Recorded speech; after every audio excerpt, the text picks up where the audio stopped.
দর্শক যেমনটা দেখছিলাম মাসে টি-20 বিশ্বকাপে টাইগারদের ভরসা যোগাচ্ছেন লেগ স্পিনার রিশাদ হোসেন।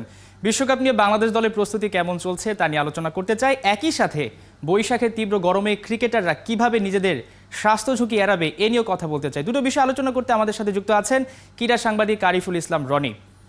রনি, আপনাকে স্বাগত। খেলাযোগে প্রথমে জানতে চাই, বৈশাখের এই গরমে যেখানে চলাফেরা করতে দম বের হয়ে যাওয়া অবস্থা, সেখানে এমন তাপদাহে ডিপিএল ক্রিকেটের সুপার লিগ চলছে, বিষয়টিতে কি বিসিবির সীমাবদ্ধতা প্রকাশ পাচ্ছে কিনা? ওয়ালটন ফ্রিজ কিনে অনেকের মতো আপনিও হয়ে যেতে পারেন মিলেনিয়াল। সেরা পণ্যের সেরা অফার। ডেফিনেটলি এই প্রশ্নটা কিন্তু প্রতিবারই ওঠে। এবার হয়তো গরমের মাত্রা একটু বেশি বলে বেশি আলোচনা হচ্ছে, কিন্তু প্রতি বছরই আসলে এই ঢাকা লিগ যখন চলে তখন প্রচন্ড গরম থাকে। গত বছর এরকম হয়েছে, অনেক সময় হয়েছে যে রোজার মধ্যে সুপার লিগও হয়েছে, গত বছর হয়েছে, এবারও তো রোজার মধ্যে লিগ চলেছে। সো বিসিবির ক্ষেত্রে যেটা হলো যে এই ঢাকা লিগ এগিয়ে নিয়ে হয়তো অক্টোবরের দিকে করা যায়, সেপ্টেম্বর অক্টোবরের মানে মৌসুমের শুরুতে, তখন আবার তাহলে জাতীয় লিগ পিছিয়ে যাবে, মানে লঙ্গার ভার্সনটা তখন আবার এই সময় করতে হবে। কারণ হলো যে মাঠ নেই, মানে বিসিবির দিকে আসলে দায়টা সেদিকেই পড়ে যায় যে আসলে মাঠের এত স্বল্পতা কেন। মানে এই বোর্ড তো এত বছর ধরে দায়িত্বে আছে এবং তারা নানা সময় বলেছে যে তারা জমি কিনবে বা মাঠ করবে ঢাকার বাইরে, আর মাঠের সংখ্যা বাড়াবে, ঢাকার আশেপাশে মাঠের সংখ্যা বাড়াবে, কিন্তু সেই জায়গাটা আসলে তারা এখন সেভাবে করতে পারেনি। প্রতিবারই বলা হয় যে মাঠ স্বল্পতা, মাঠ স্বল্পতা, হুইচ ইজ ট্রু। মাঠের স্বল্পতার কারণেই আসলে এই টানাটানি, এবং মেয়েদের লিগও হচ্ছে না মাঠের স্বল্পতার কারণে। মাঠের সংকট তো সেটা তো আলাদা একটা বিষয়। তারপরেও আপনি যেমনটা বলছিলেন যে একটা টুর্নামেন্ট করতে গেলে হয়তো আরেকটাতে শিডিউল বিপর্যয় হয়। এই যে গরমের যে একটা বিষয়, গতকাল একটা ওয়ার্কশপ হয়েছে, গরম পড়ার পরেই কেন আসলে এই ওয়ার্কশপটা, সেটা তো আগেই হতে পারতো। তারা নিশ্চয়ই বিষয়টা নিয়ে পড়াশোনা করেছে যে ক্রিকেটারদের তো একটা স্বাস্থ্য ঝুঁকির ব্যাপার রয়েছে এবং সামনে টি-20 বিশ্বকাপ, সেটাও তো বড় একটা কারণ। তো আমি যদি মাঠের ব্যাপারটা বাদ দেই, এই যে ওয়ার্কশপটা হলো, এটা কি আরো একটু আগে হতে পারতো না? তাহলে নিশ্চয়ই বিসিবির যেই পেশাদারিত্ব সেটা আরো ভালোভাবে প্রকাশ পেত। ডেফিনেটলি মাঠের ব্যাপারটা আনলাম কেন, মাঠের ব্যাপারটা আনলাম হলো যে প্রতি বছরই এই কথা বলা হয় আসলে, কিন্তু সমাধান করা হয় না। এবং আলটিমেটলি আপনি দেখেন আগামী মৌসুমেও দেখা যাবে যে এরকমই হবে, হয় ঢাকা লিগ অথবা অন্য কোনো টুর্নামেন্ট এই গরমের মধ্যে করতে হবে। তো এটার একটা সমাধান জরুরি। আর আপনি যেটা বললেন, ডেফিনেটলি সেটা আরো আগে হওয়া উচিত ছিল এবং লিগ শুরু হওয়ার আগেই উচিত ছিল, কিংবা মানে লিগের মাঝামাঝি যখন গরমটা বাড়ছে আস্তে আস্তে তখন করা উচিত ছিল। যেমন এই যে রোজা রেখে যেমন অনেক ক্রিকেটার খেলছে রোজার সময়, তখন তাদের কি করা উচিত, তখন কি কোনো ওয়ার্কশপ হয়েছে? ডেফিনেটলি হয়নি। তখন হয়তো দল থেকে কিছু বলা হয়েছে, দলের ফিজিও, যার দলের ফিজিও কেউ একটা স্টেপস নিয়েছেন, সেই ফিজিওরা আসলে টপ মানের ফিজিও বা ট্রেইনার কজন আছেন এই ক্লাব দলগুলোতে, সেটা সেই প্রশ্ন থেকে যায়। এবং তারপরে আপনি যেটা বললেন, ডেফিনেটলি এই প্রশ্ন তো তোলাই যায় যে এত দেরিতে কেন, বা সবকিছু মানে হয়ে যাওয়ার পরে কেন হয়, আগে থেকে কেন হয় না? কারণ আমরা তো জানি যে এই সময় কি গরম পড়বে বা এই সময় ক্রিকেটারদের স্বাস্থ্য ঝুঁকি কতটা থাকবে। যদি এই 40 ডিগ্রি না হতো, যদি 35 ডিগ্রিও হতো, তখনও কিন্তু সেটা মানে এই প্রচন্ড গরমটা ক্রিকেটারদের জন্য মানিয়ে নেওয়া সবসময় টাফ। সো ডেফিনেটলি এই প্রশ্ন তোলা যায় যে কেন আগে কেন করা হলো না।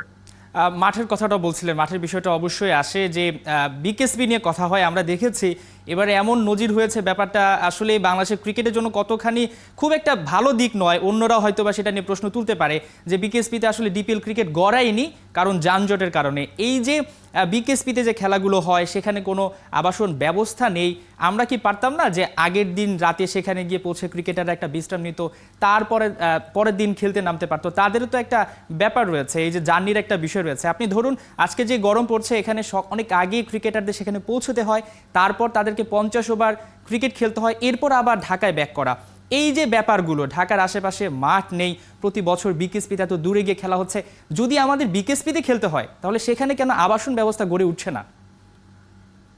ডেফিনেটলি এই প্রশ্ন খুবই যৌক্তিক। এবারই কিন্তু নয়, এর আগেও এরকম হয়েছে যে বিকেএসপিতে খেলা হয়নি, ম্যাচ অফিসিয়ালরা যেতে পারেনি জ্যামের কারণে, এরকম হয়েছে। এবং রাস্তাঘাটে বাংলাদেশে আসলে অনিশ্চয়তা থাকে সবসময়, আপনি জানেন, মানে ভোরে হলেও অনিশ্চয়তা থাকে। এবার তো হয়েছে যে ভোর 4টা-5টার সময় অ্যাক্সিডেন্ট হয়েছে, সারাদিন সেটা জ্যামের প্রভাব পড়ে গেছে। তো এই প্রশ্ন ডেফিনেটলি তোলা যায় যদি বিকেএসপিতে খেলা, এটা কিনা আগেও কথা হয়েছে, এবারই প্রথম না। যেটা বললাম যে বিকেএসপিতে রাখা যায় কিনা, কিংবা একটা হোস্টেল, বিকেএসপিতে ভালো মানের হোস্টেলও আছে, কিংবা কোনো একটা আবাসন ব্যবস্থা আশেপাশে কোথাও রাখা যায় কিনা, এটা আসলে আগেও আলোচনা হয়েছে। কিন্তু আলটিমেটলি এই লিগ চলার সময় কিংবা যখন এই সমস্যাগুলো হয় তখন আলোচনা হয়। যখন লিগ শেষ হয়ে যায় আবার এক বছর কোনো কিছু মানে খবরই থাকবে না, এবং আবার পরের বছরও এই দায়সারা ভাবে এভাবেই হবে, কারণ বছরের পর বছর এভাবেই চলে আসছে। এবং যেটা বললেন, দেশের একমাত্র লিস্টেড টুর্নামেন্ট বা সবচেয়ে বড় listed cricket tournament Bangladesh one day ফরম্যাটই সবচেয়ে ভালো খেলে ইন্টারন্যাশনাল ক্রিকেটে। তো সেটার অনুশীলন আসলে সবচেয়ে ভালো অনুশীলন এখানে হয়, কিন্তু সেই টুর্নামেন্টকে যথেষ্ট গুরুত্ব দেওয়া হয় না, সেটা একটা প্রমাণ। এবং শুধু তাই না, দেখুন মানে জ্যামের কথা বাদই দিলাম, ক্রিকেটারদেরকে কিন্তু অনেক ভোরে উঠে যেতে হয়। আমার অনেক ক্রিকেটারের সঙ্গে কথা হয়েছে, তারা বলে যে ভাই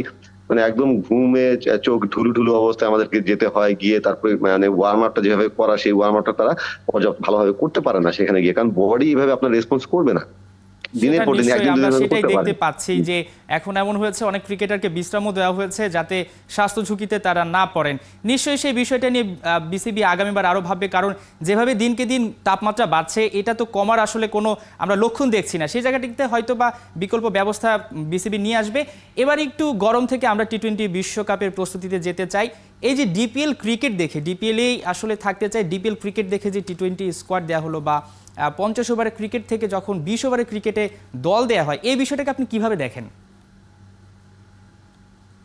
ডিপিএল এর পারফরমেন্স কতটা বিবেচনায় নেওয়া হচ্ছে এটার ক্ষেত্রে আমি ঠিক শিওর না, কারণ বিপিএল ও হয়েছে আর বাংলাদেশ টি-20 দলটা মোটামুটি গত 1-2 বছর ধরে 1-1.5 বছর ধরে ভালোই করছে। মানে আমি বলছি না যে তারা ওয়ার্ল্ড কাপে গিয়ে অসাধারণ কিছু করে ফেলবে বা দুর্দান্ত দল হয়ে উঠেছে, বা টি-20 ফরম্যাটে বাংলাদেশ উন্নতির ছাপ রেখেছে গত 2 বছর বা 1.5 বছর। সো আমি মনে করি যে সেসবকেই প্রাধান্য দেওয়া হয়েছে, প্লাস বিপিএলটাও গিয়েছে, বিপিএল এর পারফরমেন্সটাও বিবেচনায় নেওয়া হয়েছে।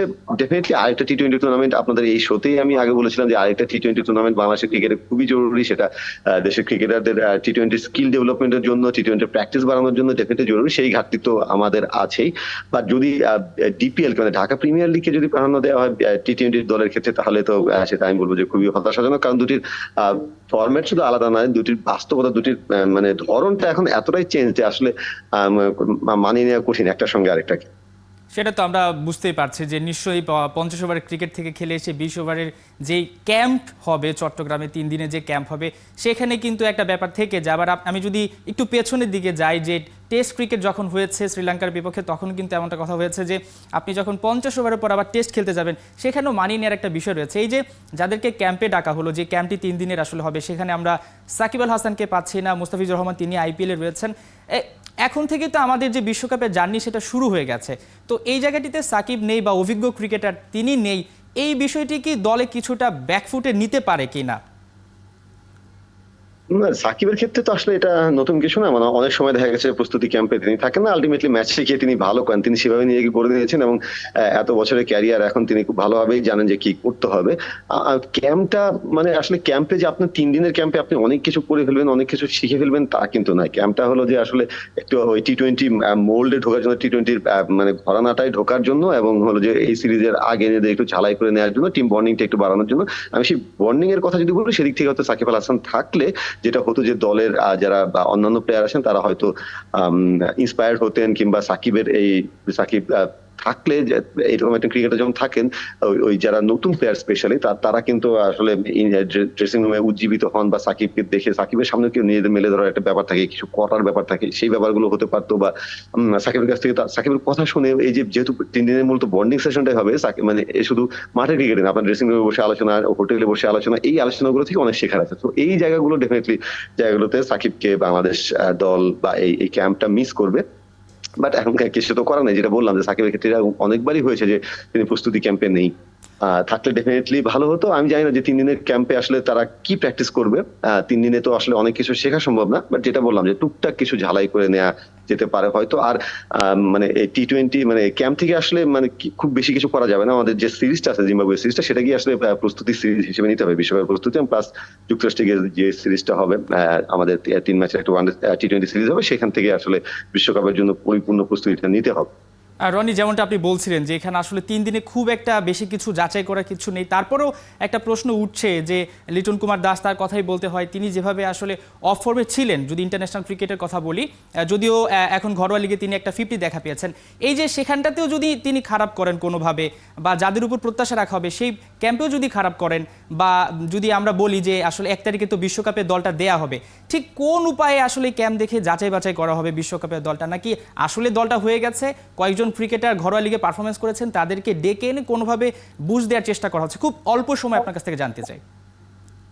না, আমার মনে হয় যে বিশ্বকাপ দল কিন্তু অলরেডি মোটামুটি রেডি আছে, কারণ আপনি আর আর তো বেশি কিছু দেখার নেই। জিম্বাবুয়ে সিরিজ দেখে যদি আপনি করতে চাইতেন তাহলে তো আর সেটা সম্ভব না, কারণ সিরিজ শুরুর আগেই দল ঘোষণা শেষ সময় চলে যাবে। সো আমার মনে হয় না যে আসলে ক্যাম্প থেকে ক্যাম্পের পারফরমেন্সের উপরে খুব বেশি কিছু ডিপেন্ড করবে, এবং দলেও আমাদের অনেক বেশি বিকল্পও নেই যে আসলে অনেককে দেখার আছে। সো আমার মনে হয় দল মোটামুটি একটা শেপ নির্বাচকদের ভাবনায় একটা আছেই।